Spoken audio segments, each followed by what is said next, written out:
You've done the work. The journaling, the therapy, the meditation, the retreats, and you've now finally become the best version of yourself, and you will not repeat old patterns. And then your partner says one word, one sentence, and then suddenly you're right back to the starting point. Same fight, same feelings, same loop. And it's not because you're a failure. Nope. It's because individual healing and relationship healing work on completely different operating systems. So today we're going to show you why that is and what you can do about it so that you can have a happy, healthy relationship. So grab a pen and let's begin. Hey. Hey everyone. Hey everyone. Today we're going to talk about relationship coaching, which is different than individual coaching. And why that's important is because we see this a lot of times with consultations where people will start off by saying, I've done the work. And I put myself in the same camp also. Like, I've done so much individual work. I thought the theory is, if I'm a strong me and you are a strong you. So we have two strong individuals. You're strong, I'm strong. What's the problem? That the skills to be a happy me are not the same skills to be a happy we. As a matter of fact, they can be in direct opposition to each other. So for example, if I am a strong individual into the relationship and I come in, I'm like, so I am now, sorry, get out of the way, sorry. I'm going to tell you exactly what this is, right? Then it's all the Jeff show. Yes. As a matter of fact, what you hit on something that we see happens, not often, but it definitely happens when we move from working with someone individually and then they want us to move to working with them and their partner. They go from feeling like, oh, I love doing this work, and they love showing up to the individual sessions, but they suddenly feel very different about sessions when it's with their partner. Yes. Because when it's their individual session, they get to pick what we talk about. Today, I want to work on this aspect of me. They represent themselves so well. And me too. Like in therapy, I got to decide what we talk about. You're a rock star. Yeah. I'm so enlightened. I know. I'm good. You're so vulnerable. You're so open. You're like amazing. I love growth. Yeah. I love learning about me. Which is true, actually. You do love growth. What you don't like, and what many people don't like, is forced growth. Yeah. And that's the part in partnership that's hard, whether it's in the room where you're getting counseling, or it's in the room in your privacy of your own home. It's the part that your partner can see in you that you either haven't seen yet and or don't want to see or ready to see. Yeah. And so I've seen couples on the couch where the one partner will bring something up, and then how dare you bring that up in that session? You made me look bad in front of Jeff and Helen. That's right. Yeah. And so it's all about hiding, which we have tons of compassion for, because it's challenging when there are topics for your growth that you haven't selected. Well, you haven't put that on the agenda. There's a reason you haven't put it on the agenda too, right? Because there is an aspect of your psyche and your consciousness that says these parts should be buried deep. These parts are your unlovable parts. These parts you should bypass, cover over, try to avoid at all costs. So now when a situation that comes up relationally is exposing them, it can feel really risky. And in individual coaching, let's say that there's an area of growth of the mind, or a weakness, and then I acknowledge it and I say, well, yeah, that's something I got to work on. But I can put it away in the corner and believe the story that it doesn't really have any negative consequences. Right. It doesn't have any negative impact. So yeah, that's my weakness, but oh well, I'll get to it one day. But then when you're here and you're like, yeah, that weakness, that thing you don't want to look at, is having a really big impact on you. Yes. And our connection. Yes. And I'm saying, no, but that's just it's a small detail that I don't follow up. It's a small detail that I don't check in with you. It's a small detail that I don't acknowledge my responsibility impact. And you're saying, no, it's not. It's not a small detail. That is the thing. That's the thing that's getting in the way, is my lack of responsibility. And then, so I end up acting like a mirror or a reflection of all the parts of you. And the ones that, yeah, I know, you don't want to necessarily see them. So it's a different skill set on how do I negotiate myself in relationship to another person, and how do we do it together so that I don't see the reflection then go off by myself to work on it. How can I learn how to feel safe, process, be me in the presence of another person? Because the other thing is, and here's the other reason why, relationship work is fundamentally different than individual work. Because most of the wounds that we are hiding from as an individual, that we are walling up or protecting ourselves from, or the sense of self or lack of self that we had, came out of a relationship. Our original wounding and what we have wounds from didn't happen because we were in a room by ourselves. Right, from parents. From parents, siblings, other important people in your life growing up. Some emotionally important people from your past. Right. So your nervous system develops a map or a sentiment about what it means to be in a relationship. And if you grow up believing, oh my God, relationships are threatening, they're scary, they're hard, then we don't actually, one, learn the skills of how to be in hard relationships and take care of ourselves. But also, it's a different skill set. And the healing that I'm actually seeking is how to be with another human and feel okay. Yeah. So there's two areas that I see this with clients. There's one where the backstory is that they've been overpowered, and so they will not be overpowered anymore. So their relational stance is, I will control. I will dictate where the focus is. We need to focus on you. And so I may gather information, a jury in my favor, so to speak. Well, I read this book. Did you? Oh, you didn't. Oh, I took this course. Did you? Oh, you didn't. I have this accreditation. Do you? Oh, you don't. So then I have promoted this power tripping dynamic in this relationship that I'm more evolved. I know more than you. I'm more trained than you. I have more accreditation to you. Therefore, I can't be the problem. It can't be me. I'm more educated. I'm more evolved. I'm more spiritually, I'm further down the path than you. Right? Doesn't that just want to, no, you don't want to just punch me. Right? Because it makes me want to go back to living individually on my own. Yeah, because it's promoting that I've shored up all the weaknesses. I've created this wall of defense, hiding. So then when it comes to the relationship, oh, it's your individual growth. You need to do more work, not me. And so it just ends up being more hiding and a cover-up for the growth.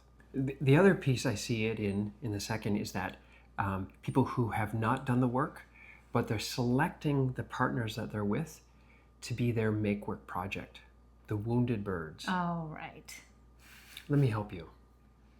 You know, I will be there as a support person in your growth because we predetermined you are the mess up. You are the person, the wounded person. So you've said that you're the wounded bird, that you're messed up, that you're the damaged goods. So I will just lovingly support you in that, in your growth. I don't need to do anything.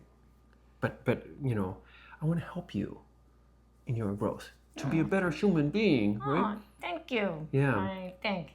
And it's saying, don't ever look over there on the dark side. Yes. In what I bring, because I only bring the light. I only bring goodness to us. Yes. And it also says that if I just bring all this good stuff to you and your life is better because I'm in it, then you won't leave me. Mm-hmm. Yes. And that it doesn't matter what my wounds are. I've already more than compensated for those. Look, because I show up so well for you. So therefore you need me. Yes. Yeah. And that's how I maintain that connection, is that if I'm the helper, if I help you get better and grow, then that's why you're staying with me, because of look all the stuff I can do for you. And if you help me feel better about my insecurities, then there's this false belief that somehow you also then feel better about your insecurities. Yeah. Yes. So we use the analogy of tennis players many times with clients, saying, you know, it's fine to be good at tennis as an individual tennis player. and you can cover your side. You can hit forearm, back, or whatever. And the game is that you play is the game. But then when you have a partner and now you're a doubles tennis team, you only have one side that you're responsible for, and your partner is responsible for the other side. But it's a different set of skills. You often see in the tennis world that those who are really good at individual tennis don't like to do doubles and don't transition well to doubles because they don't like sharing the court. They don't have the patience to wait for someone to get up to their level if they're better.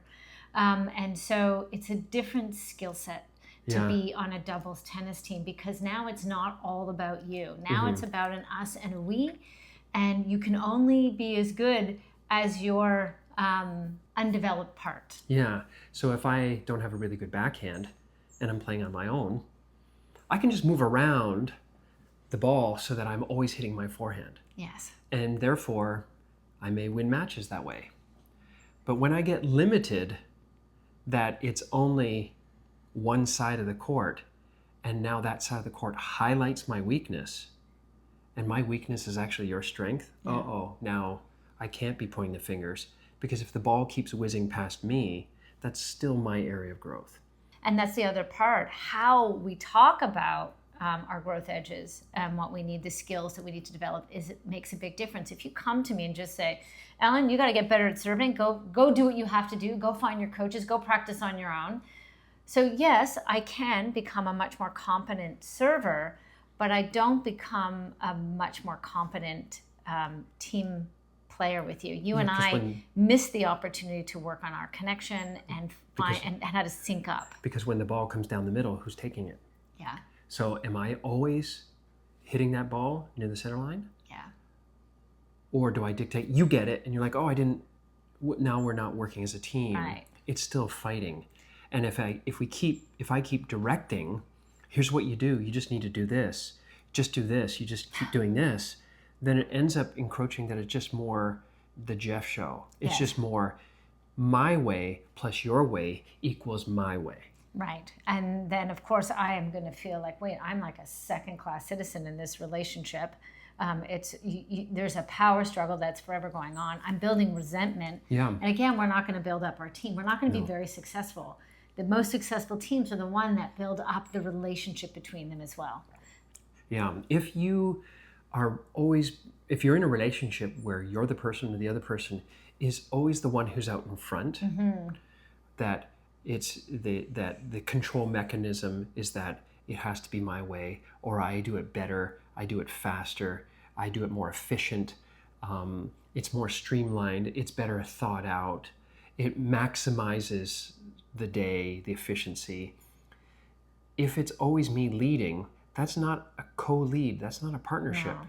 It's just that you are serving my ego, my pride, and therefore my insecurity. Oh, well said. So you are catering to my hiding. Yes. Yes. And that won't promote balance, because I'm showing what I bring up to our relationship isn't a balanced individual.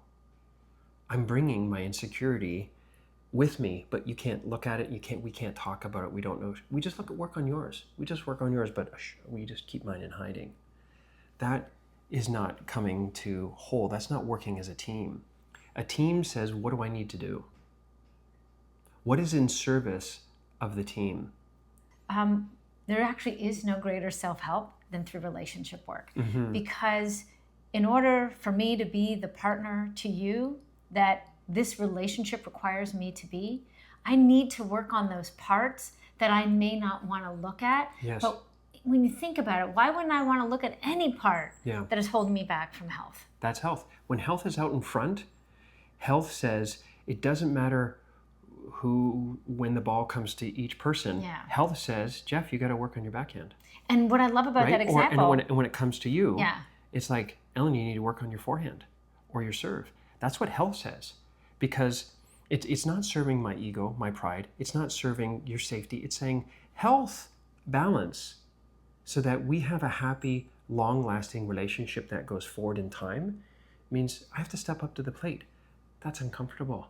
I may not like that. But health says, Jeff, step up. And right? that's what I love about that example you just gave, because when you're saying, hey, I got to work on these skills in our doubles tennis team, it doesn't come on my timeline. And, quite frankly, I might not get around to it ever. I might find things to avoid, and I might tell myself a false story. It's totally fine, and it's not that big a deal, and it's not really impacting me or anyone that much. And that's what I love about relationship work. It's an invitation to greater health. Yeah. Yeah. And so you're wounded in relationship, you get healed in relationship. And I think that is the best way, not just for you to grow, but for me to know myself. Yeah. For me to accept that responsibility, accept that invitation from you to say, Jeff, I need you to work on this in service of our relationship, of health being out in front. This is important. I need you to work on this piece. And for me to say, absolutely, that will be difficult, but I will do that because that's what's needed to make our team stronger. And here's the big takeaway. The work on yourself is not for nothing. It's actually really important work you do. But that work only teaches you how to be good within your own skin. Relationship work teaches you how to be good with someone else. Relationship work is not a loss of self. It's actually learning to be more of you in relationship so that you can feel more grounded, more centered, more truly who you are, more of a competent individual in relationship with someone else. So we hope you'd enjoyed this video. If you haven't subscribed already, consider subscribing below. Share this video with anyone you think could use this information. And check out this next video for more relationship advice. Thanks for watching. Thanks for watching.